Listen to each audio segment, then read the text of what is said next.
If your GMAT score is lower than you hoped and you're worried it will cost you your seat at a top business school, I want to talk to you for the next 10 minutes because the truth is very different from what you have been told.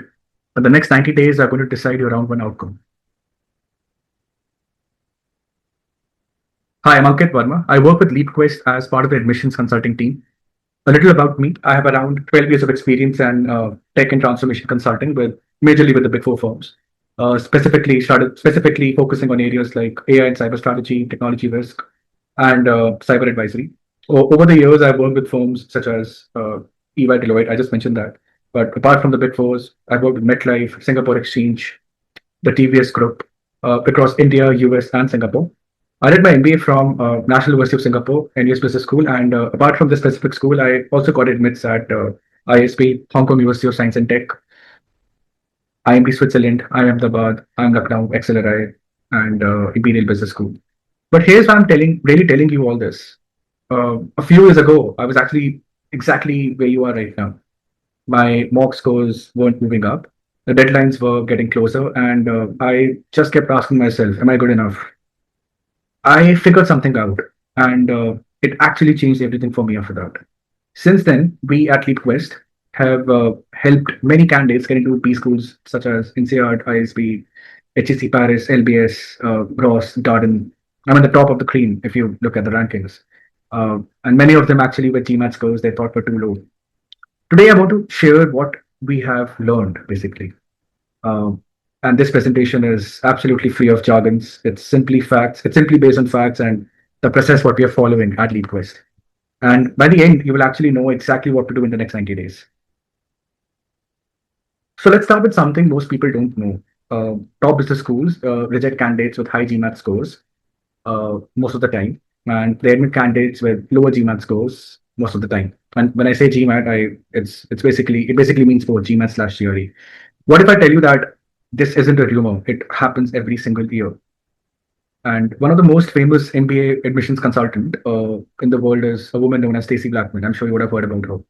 She started her firm 24 years ago, and her very first student had a below average GMAT, and he got into MIT Sloan, one of the best B schools in the world. What if I tell you that 24 years later, the same thing actually applies, and it happens every specific season, whether you are talking about fall intake or the spring intake? Why is that? This is the most baffling part, because see, your GMAT doesn't tell your admissions team who you are. Your profile does, your story does. And right now, you have 90 days to start writing that story properly. Let me substantiate this with numbers. Don't take my word for it. Take theirs, actually. And this is published in most of the widely respected journals and websites such as ClearAdmit, Poets and Bonds, GMAT Club, Beat the GMAT, PowerGuy.com. So I think you can verify this from all these websites. Look at this specific chart. These are the top business schools in the world: Harvard, Stanford, Wharton, Booth, Kellogg, INSEAD, LBS. The dark blue bars show the average GMAT scores of the admitted candidates. And yes, they're pretty high, 730, 740. But now look at the gold bars next to them. These are the lowest scores admitted for the same schools, and they are 60 to 80 points lower than the average. And again, you might be thinking that people from the US or whosoever is actually native to that particular country, they may be scoring this much and getting through. No, there are many Indians and Chinese also who get through in this specific range. So what does it mean? It means every year at every one of these schools, students get in with scores well below the average. Some with a 660, some with 640, even lower. I think I still remember someone got through with 600, 620. They didn't just get lucky. They got in because something else in their application was very, very strong. And that something else is exactly what we are going to build together at LeapQuest. Now, let me explain why time matters, why it is one of the most crucial elements as part of the admissions journey. And I experienced this firsthand. Most students do the same thing. They tell themselves that let me first get my GMAT GRE score covered up. Then I'll start working on my essays, and then I'll think about my profile. Here's the problem. First, you have around 90 days from now until round one. Essays open in August for most of the B schools. 90 days, that's it. Try to understand this. Second, an MBA at a top B school costs around 2 crore rupees. I'm talking about the US here. Europe, it's around 1 to 1.5 crores. APAC is slightly less, but with expenses, everything boils down to more than a crore. So when you delay your preparation, you're not just delaying an application, you're risking the entire investment here. Third, and this is Something which nobody tells you. 75% of the admissions decisions actually is based on your profile, not your score. Uh, what I mean by your profile is how well you have actually written the essays, how well you've articulated your story as part of the essays. Have you shown certain soft skills as part of your essay? Say, have you led with impact in certain engagements or in certain projects? What kind of innovation have you shown as part of your projects? Then how effective you are with respect to communicating? Because in an MBA, what is the end outcome? They're basically seeing how succinct you are with respect to summarizing or paraphrasing a specific uh, a specific presentation, or how impactful it is basically end of the day, or how well you can actually connect with a specific C-suite executive for 2 to 5 minutes and leave an impression. This is what you have to basically demonstrate as part of your MBA journey, and the seeds of it have to be basically reflected as part of your essays and as part of your effective communication skills, which will be basically seen as part of the interview. So, so when you say that one more mock test, and this is when I'll start, three quite things actually happen which you don't realize. Number one, your manager at work, the one who basically would write your recommendation, gets busier. They forget most of the details, according to me.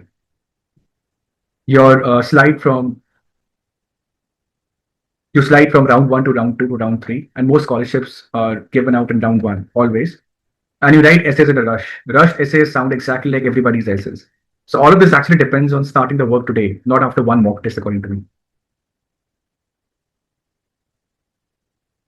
These are the major four questions which are basically which the admissions officers or the admissions teams or admissions committee are basically focusing on.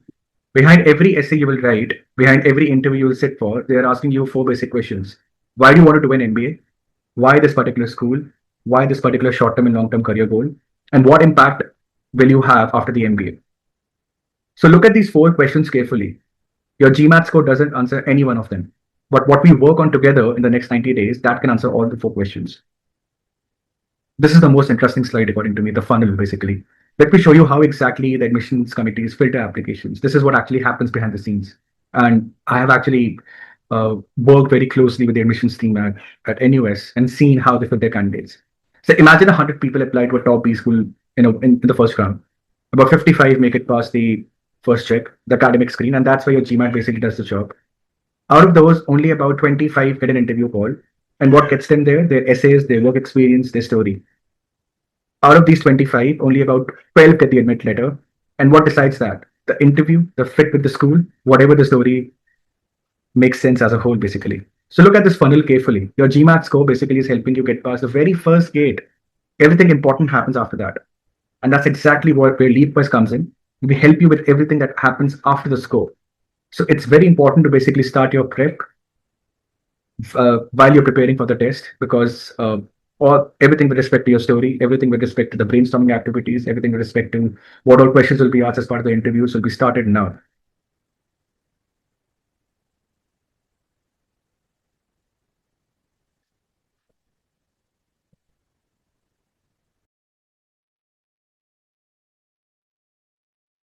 The next slide is with respect to the 6 levers. So what all things we will work on together before round one deadlines? 6 simple levers. None of them require a perfect score. 1, 2 short LinkedIn posts. 2, 1 project at work where you can take the lead. Could be a small process you improve. A junior you can mentor. Show some innovation at work. 3, some volunteer work. But it's important if it connects to your story. End of the day, it basically it's a brownie point with respect to, say, showcasing some kind of a leadership activity what you've done. 4, 1 or 2 short certifications that match your future career path. 5, a few conversations with the current candidates, alumni. But again, this is basis how we're actually doing as part of the initial 4 levers. And 6, obviously your resume and your story bank, which is the most important part. We'll rewrite your resume to show your impact properly. We'll quantify each and every specific metric, and we map out the personal stories you will use across all your essays. That's it. I think 6 things manageable, achievable, even while you're actually prepping for your GMAT. Now let me show you why these 6 things have to be connected. Let's say you want to become a strategy consultant after your MBA. Then your LinkedIn article should be about solving a business problem. Your work project should be about leading change. Your certification should be in strategy analytics, or say pricing strategy or growth strategy, for example.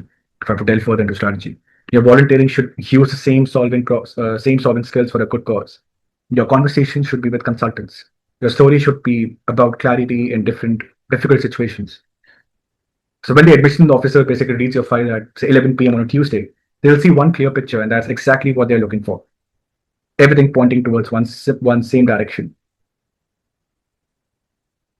So here's a simple rule we live by at Request. Doing 10 random things will not help your application. It just makes you look confused.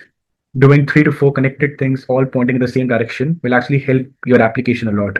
It makes you look clear, mature, and ready for an MBA. I just want to basically quickly share my story. When I decided to do an MBA, I started 18 months early, and I was still preparing for my test. I didn't give.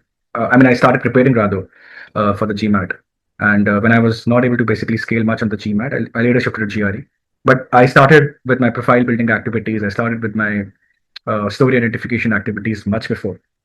I picked up specific projects at work. Say back then, AI governance was something which picked up. I took up a project there. Cyber resilience tabletop activities with CXOs, cross-border audit leadership. So these are some of the projects which I wrote about as part of my applications, and basically took a specific consulting toolkit framework and showed the respective impact I made on the stakeholders, on my respective client, and the leadership.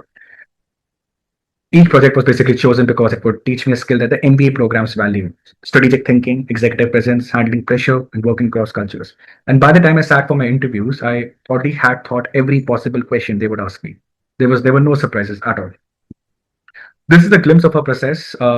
So phase one is May to July profile building shortlisting. This is right now. We do a thorough evaluation of your profile. We shortlist 6 to 8 round one target schools that match your career goals. We help you pick the right activities, workshops, certifications, leadership projects, and we connect you with the current students and alumni at your target schools. Phase two, August to October, round one essays, resume, LORs. This is where the heavy writing happens. We craft 3 to 4 core narratives that work flexibly across your school essays. We produce around 35 to 40 polished documents in 90 days. We run workshops with your recommenders, and they write strong letters, such that they can write strong letters. And we make sure that we submit 5 to 10 days before the round one deadline. Phase three, November to January, interviews, admits, and round two if needed. We run mock interviews for every round one school. We support your scholarship applications, and if for some reason a school didn't see you, or you get a wait list or a reject as part of round one, we have a clear plan for that. Which brings me to the next slide. 6 months, 3 phases, one clear path. Let me be honest with you about something. Even strong candidates sometimes are not admitted as part of round one. It happens, and when it goes, uh, I believe a reject is just data. It's not a verdict. So I've gone through this myself, and I became better after some of the results. First, we diagnose basically why did that school say no? Was it fit? Was the narrative unclear? Was the GMAT GRE band tighter than expected? Was the recommenders letter weak? We decode it basically. Second, we refine. We recraft the essays, sharpen the story, add fresh impact between round one and round two, maybe a new project, a new outcome, a new conversation. Third, we retarget. We adjust your school mix, drop schools where the fit clearly wasn't right, and round two programs where you actually would shine. Fourth, we reapply. We submit your round two applications by Jan, Feb with a stronger profile.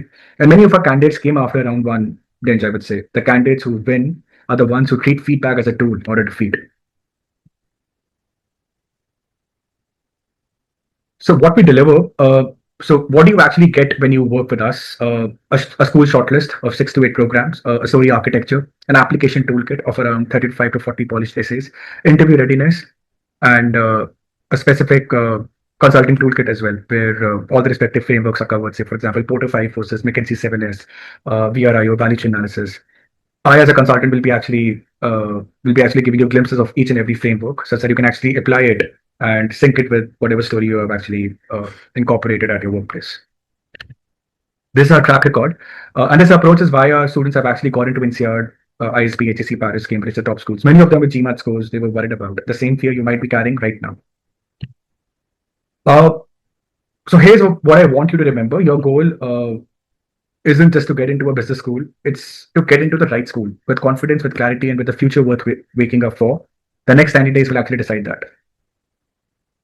So don't wait for the perfect mock score. Don't wait until next year. Reach out today. Let's have a free call, and we'll look at your profile together, and we'll give you an honest feedback where you exactly stand. We would love to help you. Let's talk. Thank you so much.